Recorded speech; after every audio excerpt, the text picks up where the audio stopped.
Okay, this is our Chapter 49 lecture on billing and collections. So, introduction to billing. If a patient has insurance, you're going to send that first bill to the patient only after the insurance has paid. Usually the first bill is sent within a week of the office visit. If a patient has a copayment or copay, it's collected at the time of the visit. We'll talk a little bit more about what a copayment is. You want to send the patient the bill after the insurance has paid because the insurance might pay on that and the patient may owe a lesser amount. So you don't want to bill them more than they're responsible for. Also, if a patient has a deductible to meet and or a co-insurance, you'll need to send them a bill. If a patient doesn't have insurance, usually payment is collected at the time of the visit. The office will accept a credit card. This guarantees that the office is getting some payment for insurance. I know at Springfield Clinic, their office policy is that they pay $120 at time of visit, and then they're billed for any additional charges. Patients can make arrangements for payment over time. They can set up payments with the facility that they are being seen at, so that they can not be billed a large amount if that was what happens. Whoop, I think I got a click happen there. So periodic bills, usually called statements, are usually printed from a computer system. And then it's sent to patient in window envelopes. Window envelopes have the little area where the patient can, the window will show where the statement is going, who it's going to have. If you have a bill for a doctor's office, that window is going to show your name and address.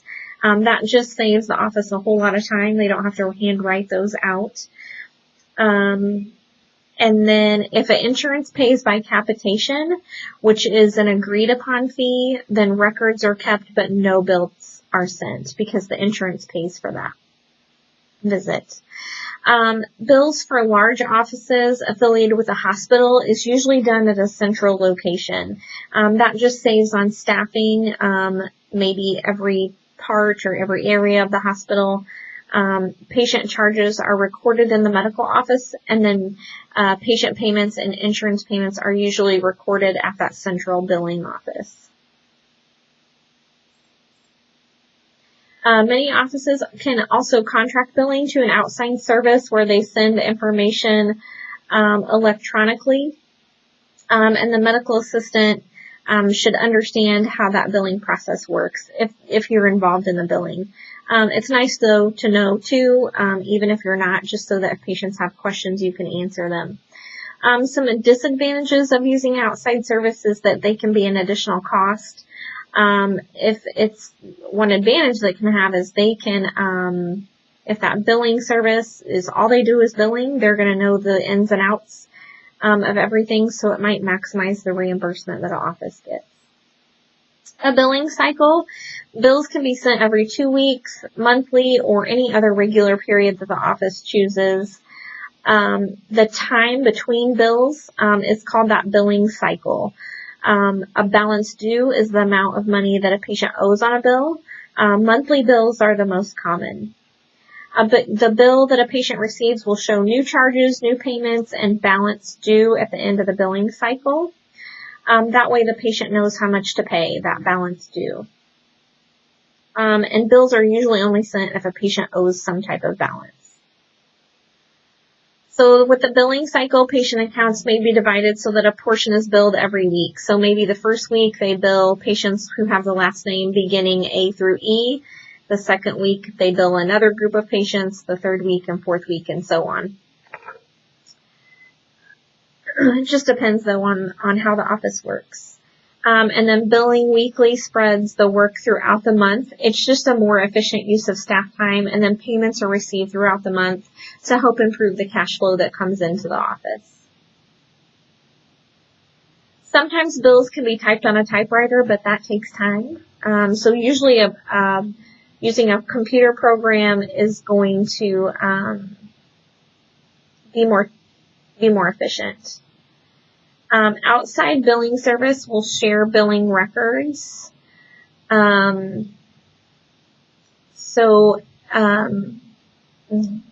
They're sharing information so that the office know the standing of those who haven't paid. But the outside billing service will provide paper copies of bills and may transfer information electronically. So it's important that if that is happening, there's some type of HIPAA agreement so that patient information doesn't get shared. If the patient passes away, charges will be billed to the patient's estate. So a billing process. Patients may not be aware of or responsible for certain treatment of minors. So these are times when a billing process might look different. So sexually transmitted diseases, HIV testing, or treatment of drug or alcohol abuse. If a minor is responsible for the bill must be sent to the address given by the patient. If parents have not consented for a patient to receive treatment, the minor is responsible for that. And because of confidentiality, patients should not know of treatment. So sometimes patients will come in, they can, minors, so anyone under the age of 18 can come in and be tested for STDs. And we as a medical office can provide some care to that patient. So the patient or the minor is responsible, because if we submit that to the insurance, then the parents are going to get that bill and they're going to know. But there are times when we can see minors, and I'm trying to think of how we word that. There's a term that we call. I can't think of what it is. Regardless, billing processes might look different for those who have passed away, minors who are being tested for STDs, and then if a patient agrees to some type of credit agreement or payment process, payment plan, those might look different. So just be aware of that. So a patient might have a credit agreement. So a credit agreement is just some type of payment arrangement. So they may or may not be charged interest. And if a patient adheres to the terms of the agreement, the bill should not be sent out of the office to a collection agency. So insufficient funds in the office account. Occasionally a check might be written when there's no funds in the office account. Maybe there's an arithmetic error in calculating the balance. Failure for someone who's responsible for doing this, they don't reconcile the bank statement. It's usually an error, because if this was done intentionally, it would be illegal. Someone would lose their job. An overdraft is a check on an account without adequate funds to cover it. So if I write a check to pay for my doctor's visit and I don't have sufficient funds to cover that, that's an overdraft. The bank will return the check to the payee, and it'll be marked non-sufficient funds. There's a charge to the payee, and then it also charges a fee to the account the check was written on. So they're getting charged. Whoever wrote that bad check is probably getting charged twice. And that fee to the account the check was written on, that's just to help keep people from doing that all the time. I'm not going to focus too much on this part because every office is going to be different. So just knowing some of this information is just going to be helpful for you. Overdraft protection is recommended for an office checking account, where money can automatically be transferred maybe from a savings account to cover a non-sufficient funds check. That usually occurs in increments of $100, and there might be a charge for when that service is used for that overdraft protection. You can stop a payment. A bank can ask to stop payment on a check. So if there's a check written and that amount doesn't need to be paid, you can, here's a better example. If a check might have been lost, you can call the bank to stop payment on that and then issue a new check. There may be a dispute with a vendor about a purchase or a previous payment. That might be another example where you would want to stop payment. Usually the bank charges a fee for this, and it should be used sparingly. So it's insufficient funds in a patient account. So a bank may refuse to honor a deposited check because of insufficient funds. If a check is returned marked non-sufficient funds, you want to notify the patient. So the patient needs to know that checks are being returned, and they need to make arrangements so that they can pay for their bill or provide funds. And again, the bank charges a fee to the patient and the office. Most offices will have a sign in the waiting room to notify patients of their responsibility for bills or if they any fee for returned checks. A fee paid by the office must be charged back to the patient. It doesn't get billed to the insurance. An important thing to know is non-sufficient funds check entered as a debt adjustment that increases the patient's balance. So they're being charged for that. Having that non-sufficient fund because the office has been charged and that responsibility falls on the patient. It's entered as a negative number on the day sheet or whatever sheet you're using to keep track of payments. The bank fee added either as a new fee or part of the adjustment or part of what they owe. A bank fee may not be charged to insurance, so don't bill the insurance for them not having sufficient funds in their bank.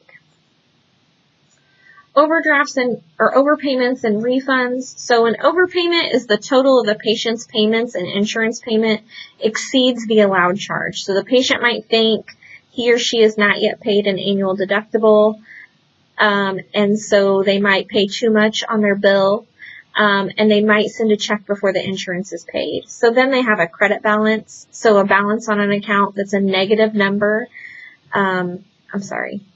Showing that money is owed. So that's different than the overpayment.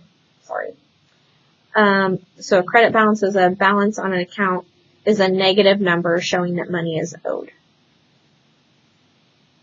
A credit balance might be left in place if a patient has an upcoming appointment. A credit balance, I am right on that. I'm getting ahead of myself. Overpayment, the patient pays too much. And then a credit balance is applied to their account. Because the office would owe them money for that overpayment. So that credit balance can be left in place if a patient has an upcoming appointment, and then that amount can just be applied. Usually a refund is issued to bring that account balance back to zero. So a refund would be entered in the patient's account as a credit adjustment. So you're adjusting their account. And it's entered as a positive number on the day sheet. A check is issued to the patient and it's sent with a brief explanation. This is why, we're sending you this check because you overpaid on your account. This day sheet thing, is just some type of system that the office would use to keep track of their, money in and out of the office.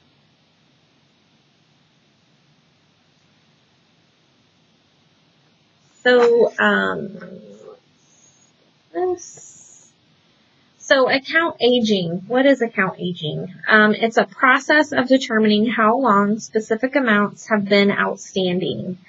It's usually created in 30-day intervals. So how long has this balance been due? How long has the patient owed money? The computer can usually print an account aging report by patient or by insurance. Follow up outstanding insurance amounts with insurance company, and then also follow up outstanding patient amounts with the patient. So just making sure that everybody knows what is owed on accounts. This is a sample aging record of what might look like in an office. And this is also in your book. I don't have the page pulled up. But it is in your book. So if you are examining amounts for those who have overdue accounts, the account is considered overdue if the bill hasn't been paid within 30 days of the date billed. Again, there's an exception if there's an credit agreement. And accounts for which all charges within the last billing period are considered current. So current accounts are 0 to 30 days. Overdue accounts are categorized differently, so 30 to 60 days, 60 to 90 days, 90 to 120, and then greater than 120 days. So how many days has it been that this account is overdue? Overdue accounts, especially those that are greater than 120 days, require collection activity. So usually they might send that to a collection agency. They might write a demand letter to inform that legal action will be initiated if the bill isn't paid, and then follow up with legal action such as a lawsuit and a small claims court. Patients should be encouraged to pay their bills as their accounts age. Sometimes offices will ask if they want to make a payment when they come into the office to be seen. And this says offices should increase forcefulness of messages that the account is overdue as the bill gets older. So any kind of claim message that is made is just going to be more forceful the longer that bill goes unpaid. Some patients might be having financial difficulties. Patients with chronic illness have lots of medical bills, and they can pile up, and it's very overwhelming for patients. So encourage patients to discuss overdue accounts with insurance if that insurance payment is expected. So patients might need to just work with their insurance company to see maybe why they're responsible or why something wasn't paid. And it just might be necessary to clarify which part of the bill is the patient's responsibility. So sometimes that can help. Past due amounts. So claim messages. These are messages on the bill encouraging the patient to pay. So it might be a sticker or like a red stamp that says overdue. Something can be generated by the computer on overdue bills, like some kind of notation. And a series of more forceful messages may be used. So bills that are 90 days overdue should be followed up with a phone call. So calling a patient to let them know that their bill is overdue, just to clarify their lack of payment. Maybe they are, maybe they moved and they aren't getting their bills. So maybe they don't know. It's important that when we are calling patients, that we adhere to legal guidelines of the Fair Debt Collection Practices Act. And it's just practices that a medical office must follow when they're calling patients about their bills. And you want to also follow state debt collection laws. Collection letters, these are important because if you don't document it, it didn't happen. So those should be sent if an account is more than 120 days old. It includes action that will be taken if the payment isn't received and the deadline for that payment. The deadline for payments. Need to slow down. So those letters will be signed according to your office policy. Maybe you as the medical assistant might sign those, the office manager, someone in billing, the doctor might sign it. It just depends. So another note that you would want to pay attention to is if patients whose accounts are in collection, they might be asked to pay for a new visit in full before being seen. So if their bills are over 120 days old, they've been sent to collections, they come in for a visit, they might be expected to pay for that visit before they can be seen by someone in the office. So if there is no response to that collection letter, you want to inform a patient in writing when action is taken. So you want to let them know that their account's been turned over to a collection agency and that a lawsuit has been filed and or you want to include in the follow-up letter that the patient should find a new doctor if that's your office policy. You want to send this letter certified mail with return receipt requested. So when someone receives a certified letter, they have to sign for it, and then the post office makes sure that gets back to the sender. So if you are sending that certified mail, it would come back to your office saying the patient received it. If a patient is responsible for getting a new physician, you want to let them know where medical records can be sent so they can get to another physician. and they have to be given at least 2 weeks to arrange for a new doctor. Usually it's 30 days, and the patient can be seen within those 30 days until they find a new physician. But a patient can get their medical records so they can see a new doctor, and usually there's a process for that. Credit agreements. So written credit agreements validate that patients have permission to pay a bill in installments. It's required usually if there's no interest. It's not required if a patient independently pays in installments without formal agreements. As usually these credit agreements will work that as long as the monthly payment is made, the account is considered in good standing. Truth in lending agreements. So these are credit agreements, are a type of revolving credit. Those are subject to fair lending practices, so that same law, where they require a written agreement. Truth in lending is a legal requirement to disclose terms of a loan to any borrowers. And once a credit agreement has been made with a patient to accept monthly payments, that Truth in Lending Act applies to that written agreement. It's important to know. So once a credit agreement has been made with a patient to accept monthly payments, the Truth in Lending Act will apply to the written agreement. So the Truth in Lending statement discloses the terms of the credit agreement. So it's going to say what it means to have that credit agreement. Usually that's going to include the maximum amount the patient may charge to an account, so they can't have more than $1,000 on the bill.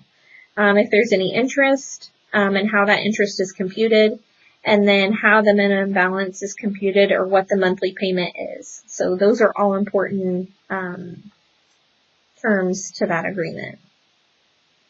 So a policy for patients with outstanding balances. Usually the patient must pay the outstanding balance before a credit agreement is arranged. Again, this is going to depend on your office policy. The office may write a credit agreement for a lower maximum balance than in the past if they would choose to do so.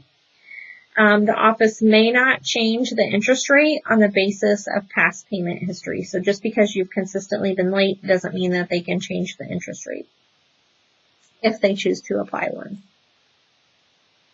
So tracing skips. So a skip is an account for which no billing information is available. So it's a bill of a new patient returned by the post office.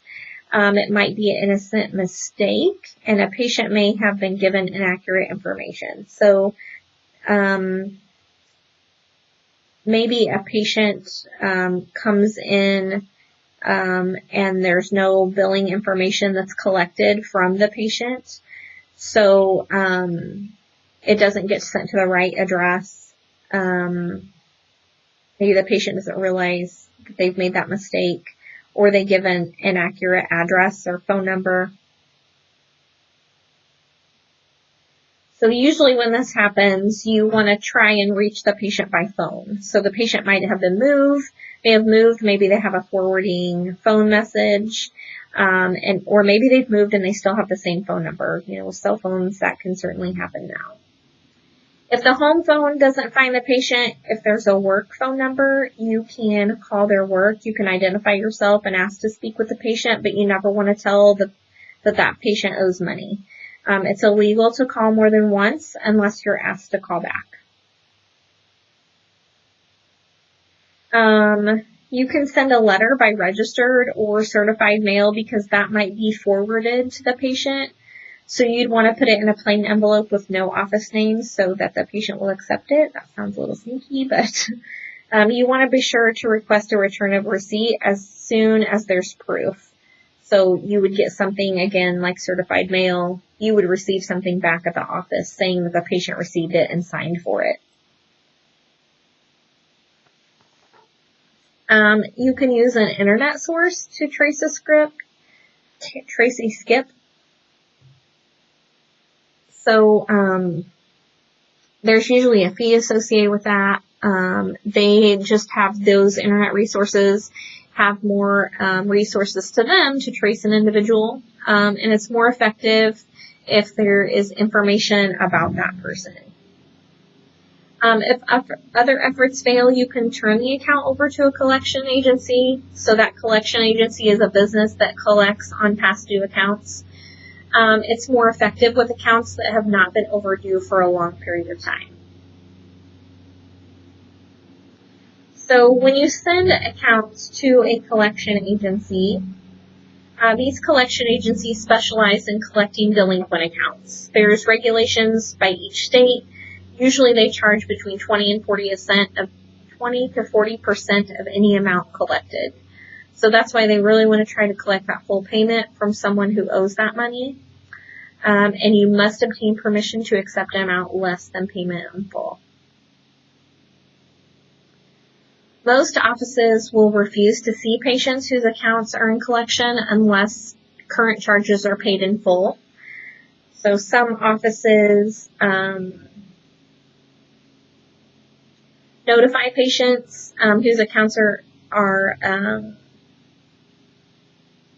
they'll notify patients in writing that patients will not be seen while their account is in collection. Again, this is going to be based on your office policy.